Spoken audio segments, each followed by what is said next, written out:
टनवाला यार इंतज़ामिया खे हिन खां वधीक असां कहिड़ियूं निशानदहियूं कयूं। हीअ अफ़गानी आहे त हीअ पेशावरी आहे। वज़ीरिस्तानी सिंध मथां बोझ बणिजी चुका आहिनि। हीअ अफ़गानी पठान जेको ड्राई फ्रूट विकिरो करे पियो, जंहिंखे जॾहिं शिनाख्ती कार्ड जी पुछा कयमि त हमरा वट सट ॾेई भॼणु लॻो। हीअ अफ़गानी हिन वक़्तु 100 जी तादाद में हैदराबाद रोड अफ़ज़ल होटल ते रिहाइशी आहिनि। हाणे ॾिसिजे त इंतज़ामिया कहिड़ी थी कार्रवाई करे। असांजे मुस्तक़बिल ते, असांजे नौजवान ते, असांजे कारोबार ते, असांजे रोज़गार ते, असांजे वसीलनि ते ही काबिज़ आहिनि, असांजी नौकरियुनि ते ही काबिज़ आहिनि।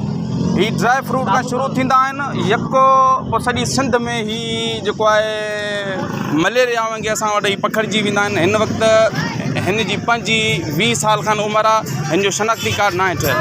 टंडोलियार जी इंतज़ामिया, पुलिस, रेंजर्स इदारा, ही एजेंसियूं ही किथे घुमनि, किथे लापता आहिनि। ही सिंध में जेको आहे रियासत चवे थी त असां गैर मुल्किन खे कढूं पिया, रियासत किथे आहे? ही टंडोलियार में अफ़गानियुनि जा वफ़द लथा पिया आहिनि, मगर इंतज़ामिया लापता आहे, इदारा लापता आहिनि, पुलिस लापता आहे। ही बुखेरा रोड ते जेको ही अफ़गानी आहिनि, ही अफ़गानी आहिनि, हीअ असुलु हिननि जो तालुक़ क़ाबिल कंधार सां आहे। हाणे हिन खां जॾहिं शनाख्ती कार्ड घुरियो आहे त हीअ भॼणिजी थो करे।